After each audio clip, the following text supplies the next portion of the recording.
आज की इस वीडियो में हम आपको संतरे की इकसाम, ग्रेप फ्रूट की इकसाम और लीमन की इकसाम के बारे में बताएंगे। सबसे पहले हम आपको संतरे की इकसाम के बारे में बताएंगे। संतरे की बहुत सी इकसाम हैं, लेकिन तिजारती पैमाने पर जो काश्त होती हैं वो सिर्फ किन्नू और फ्यूटरल अर्ली है। किन्नू मैदानी इलाकों में इसकी काश्त वसी पैमाने पर होती है। सरगोदा, फैसलाबाद, सहीवाल, उकाड़ा इसकी पैदावार के लिए मशहूर हैं।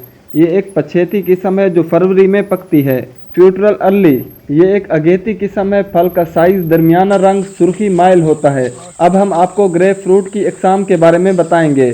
मार्च सीडलेस ये एक बहुत अच्छी किस्म है, इसमें बीज नहीं होता। ये किस्म दिसंबर जनवरी में पकती है। स्वास्टर इसकी जिसामत दरमियानी होती है। गोदे का रंग गुलाबी होता है, छिलके पर भी गुलाबी रंग के धब्बे होते हैं। इसमें बीज बहुत ज़्यादा होते हैं।